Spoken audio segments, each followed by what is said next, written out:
पिछले अध्याय में चित्रगुप्त ने जीव आत्मा के जीवन का संपूर्ण कर्मलेखा यमराज के सामने प्रस्तुत किया। उसमें केवल उसके बड़े कर्म ही नहीं, बल्कि वे छोटे छोटे निर्णय भी अंकित थे, जिन्हें संसार में कोई दूसरा नहीं जानता था।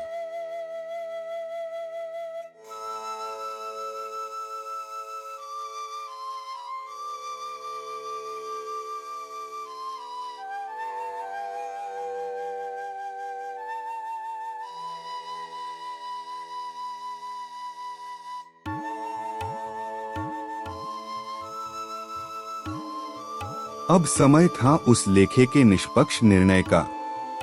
ऐसा निर्णय जिसमें न किसी के प्रति पक्षपात था, न क्रोध और न ही बदले की भावना।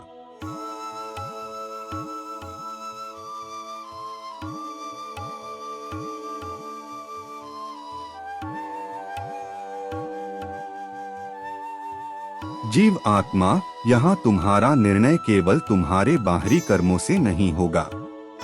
तुम्हारी भावना, तुम्हारा उद्देश्य, तुम्हारे कर्मों का प्रभाव और सुधार के लिए किए गए प्रयास, सब पर विचार किया जाएगा।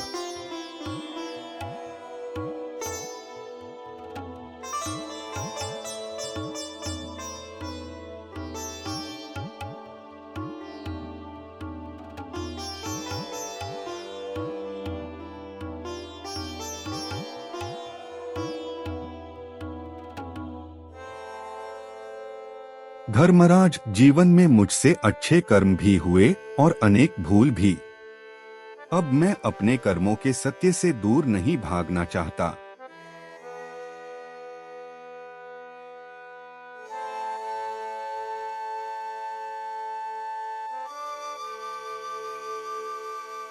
गरुड़ पुराण का संदेश हमें समझाता है कि दिव्य न्याय बाहरी दिखावे से प्रभावित नहीं होता। वहाँ मनुष्य का वास्तविक स्वरूप उसके कर्म स्वयं प्रकट कर देते हैं।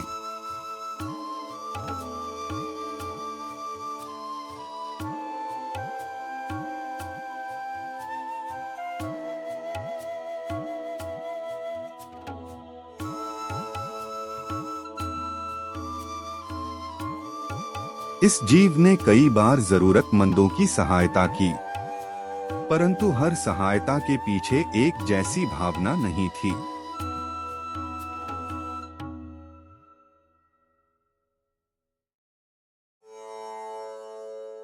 एक ही कर्म का परिणाम उसकी भावना के अनुसार बदल सकता है। निस्वार्थ भाव से दिया गया छोटा सा अन्न भी महान पुण्य बन सकता है। वहीं केवल प्रसिद्धि पाने के लिए किया गया बड़ा दान अपना आध्यात्मिक मूल्य खो सकता है।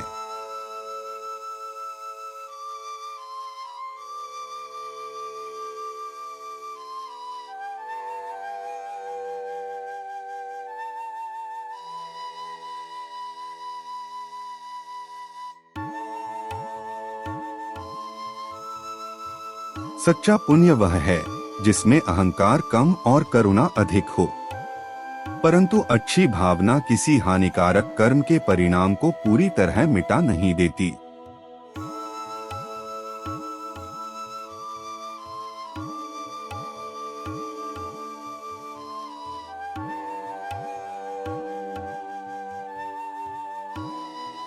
जहां इसने अपनी भूल स्वीकार की, सच्चा पश्चाताप किया और हुए नुकसान को सुधारने का प्रयास किया, वहां इसके भीतर परिवर्तन आरंभ हुआ।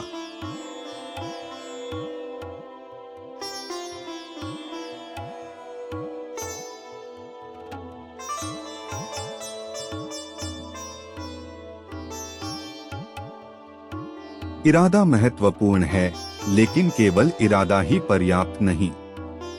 धर्मपूर्ण जीवन में सही भावना, सही कर्म और उसके परिणाम की जिम्मेदारी तीनों आवश्यक हैं।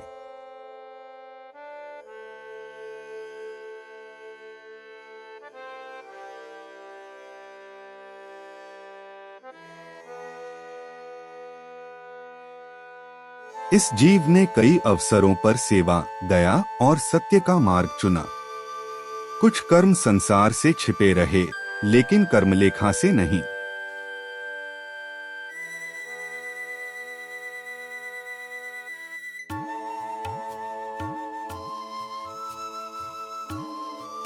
जिस सहायता के बदले धन्यवाद की अपेक्षा न हो, वह मन को शुद्ध करती है। जिसका उद्देश्य किसी का दुख कम करना हो, वह कर्म जीव आत्मा के मार्ग में प्रकाश बन जाता है।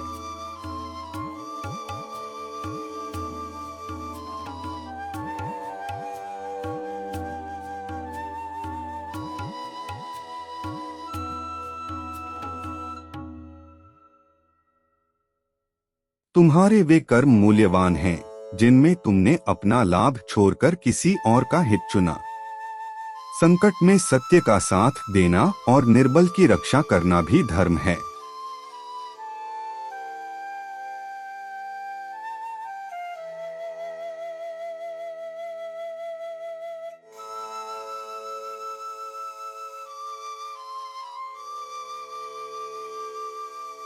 फिर भी पुण्य कोई सौदा नहीं है।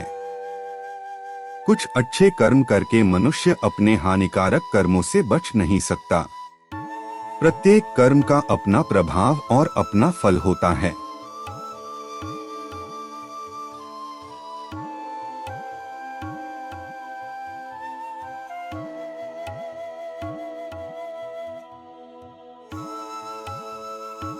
तुम्हारे पुण्य तुम्हें आगे बढ़ने की शक्ति देंगे, परंतु न्याय पूर्ण तभी होगा जब तुम्हारे कारण दूसरों पर पड़े प्रभाव को भी समझा जाए।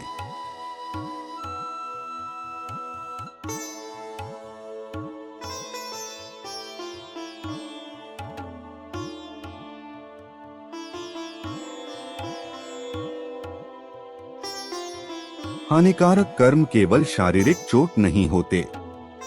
अपमान, छल, विश्वासघात, अन्याय और किसी जरूरतमंद की जानबूझकर उपेक्षा भी गहरे कर्मिक प्रभाव छोड़ सकती है।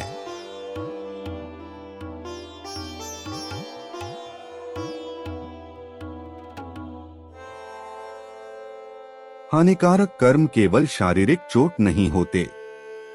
अपमान, छल, विश्वासघात, अन्याय और किसी जरूरतमंद की जानबूझकर उपेक्षा भी गहरे कर्मिक प्रभाव छोड़ सकती है।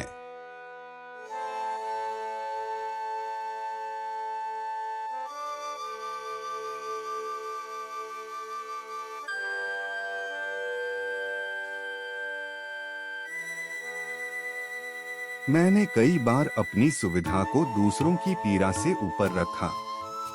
कुछ लोगों से क्षमा मांग सका, लेकिन कुछ संबंध अधूरे ही रह गए।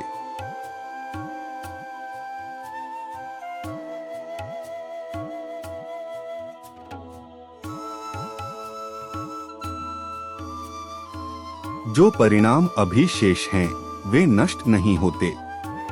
अधूरी जिम्मेदारियां, दिए गए वचन और दूसरों के जीवन पर छोड़ा गया प्रभाव भविष्य की यात्रा में शिक्षा बनकर सामने आ सकते हैं।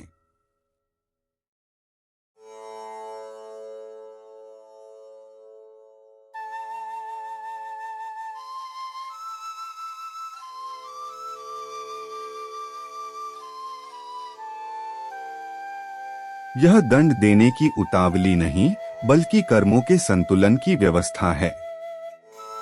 जीव आत्मा को वही समझना होता है जिसे वह मानव जीवन में समझने से चूक गई थी।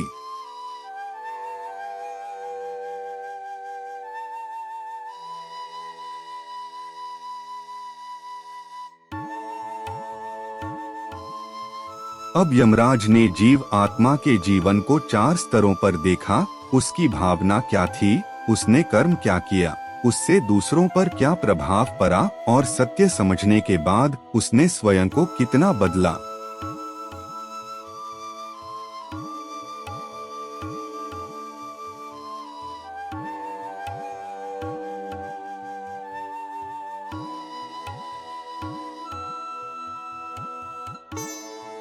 धर्मराज, इसके कुछ पुण्य निर्मल हैं, कुछ अच्छे कर्म स्वार्थ से मिश्रित हैं, कुछ हानिकारक कर्मों का प्रायश्चित आरंभ हुआ, जबकि कुछ कर्मिक परिणाम अभी शेष हैं।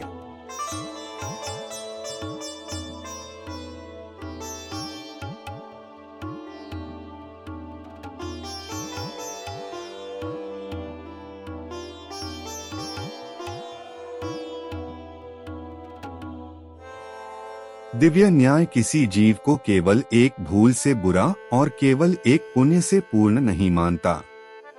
निर्णय उसके संपूर्ण जीवन, उसके संस्कारों और उसकी चेतना की दिशा को देखकर होता है।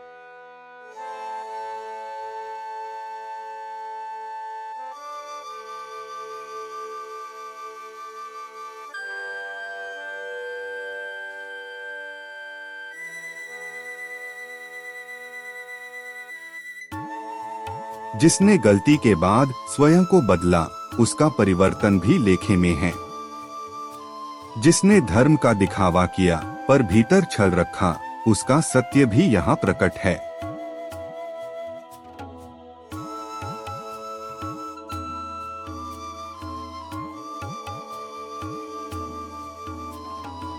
इस प्रकार यमराज का निर्णय प्रतिशोध नहीं, बल्कि पूर्ण सत्य पर आधारित कार्मिक न्याय है। न कठोरता से अधिक, न करुणा के नाम पर अन्याय।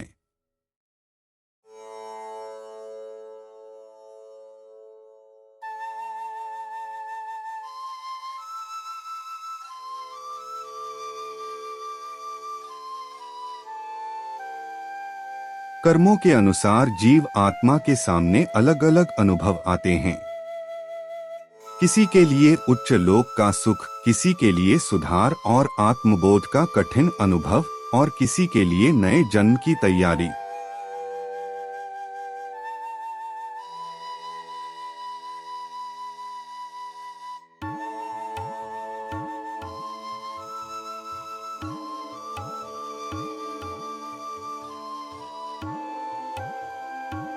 सत्य, सेवा, संयम और करुणा से अर्जित पुण्य जीव आत्मा को उच्च लोकों का सुख दे सकते हैं। लेकिन यह सुख भी कर्मफल की अवधि तक रहता है। इसे यात्रा का अंतिम अंत नहीं माना जाता।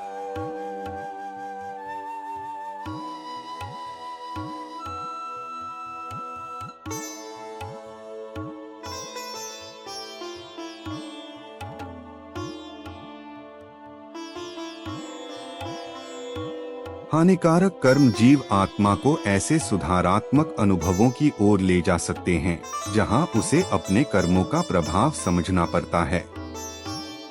ये दृश्य भय या क्रूरता के नहीं, बल्कि कर्मिक शिक्षा और शुद्धि के प्रतीक हैं।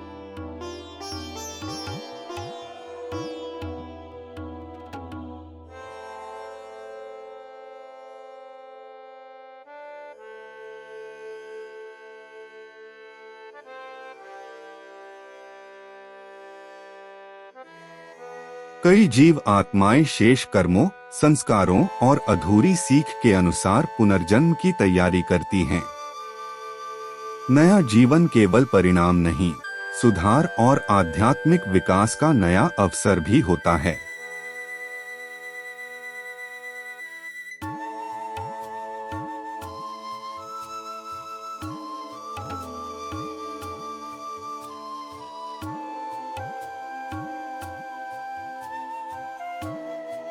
तुम्हारा अगला मार्ग तुम्हारे अपने कर्मों ने बनाया है। न्याय केवल यह नहीं देखता कि तुम कहां जाओगे, बल्कि यह भी कि तुम्हारी चेतना को आगे क्या सीखना आवश्यक है।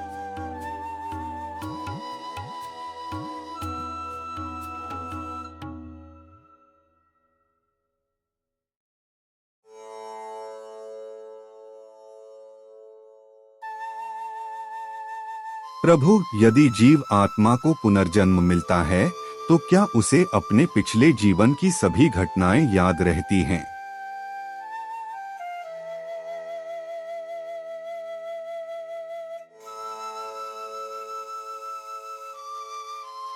गरुड़ सामान्यतः स्पष्ट स्मृतियां साथ नहीं रहती, लेकिन कर्मों से बने संस्कार और प्रवृत्तियां जीव की यात्रा को प्रभावित कर सकती हैं।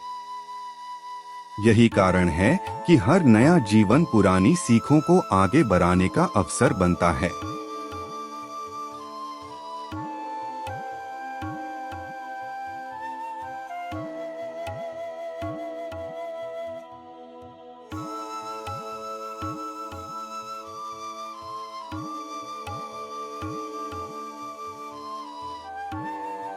जीव आत्मा अपनी चेतना की अवस्था और शेष कर्मिक संबंधों के अनुसार नई परिस्थितियों की ओर बढ़ती है।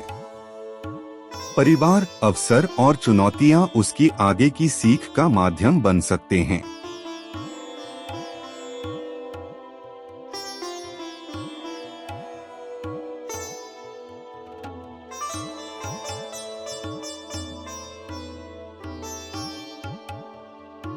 तो क्या मनुष्य अपने वर्तमान कर्मों से भविष्य की दिशा बदल सकता है?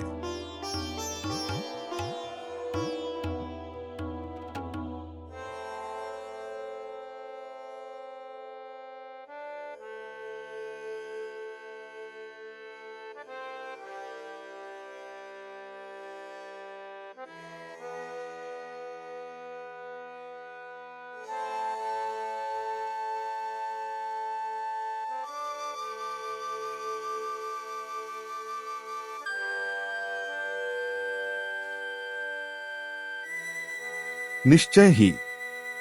मनुष्य को विवेक इसलिए मिला है कि वह अपने संस्कारों का दास न बने। सत्य, सेवा, संयम, क्षमा और धर्मपूर्ण चुनावों से वह अपनी दिशा बदल सकता है। जो प्रत्येक दिन सजग होकर जीता है, वह केवल वर्तमान नहीं सुधारता, वह अपनी जीव आत्मा की भविष्य यात्रा को भी प्रकाशमय बनाता है। हम अक्सर सोचते हैं कि केवल बड़े कर्म ही भाग्य बनाते हैं, परंतु जीवन की दिशा हमारे प्रतिदिन के छोटे चुनावों से बनती है। हम क्या सोचते हैं, क्या बोलते हैं और अवसर मिलने पर क्या करते हैं।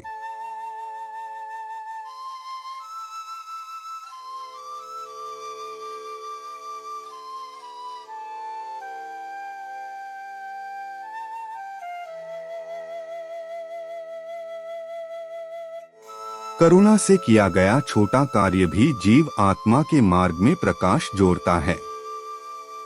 उसी प्रकार स्वार्थ या क्रोध में किया गया छोटा अन्याय भी किसी के जीवन पर गहरा प्रभाव छोड़ सकता है।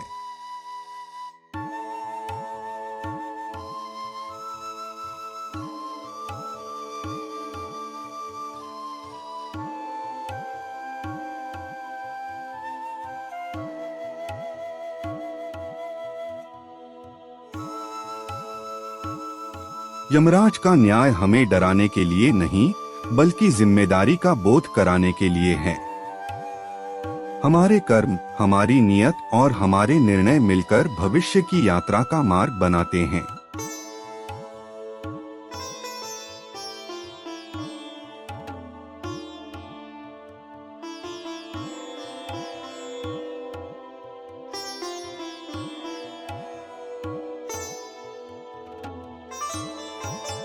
इसलिए धर्म का मार्ग किसी दूर भविष्य की तैयारी मात्र नहीं, यह आज सही सोचने, सही चुनने और अपने कारण हुए नुकसान को सुधारने का साहस है।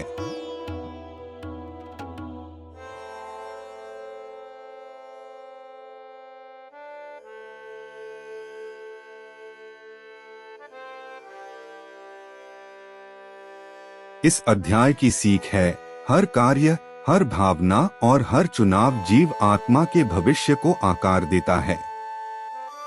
इसलिए ऐसा जीवन जिएं जिसमें सत्य हो, सेवा हो, करुणा हो और अपनी भूल सुधारने का साहस हो। यदि आपको यह आध्यात्मिक यात्रा अर्थपूर्ण लगी तो वीडियो को पसंद करें, अपने परिवार के साथ साझा करें और ऐसी ही दिव्य कथाओं के लिए दिव्य कथा हिंदी को सब्सक्राइब करें। अगले अध्याय में फिर मिलेंगे। अगर यह प्रस्तुति आपको पसंद आई हो तो वीडियो को लाइक करें और चैनल को सब्सक्राइब करें।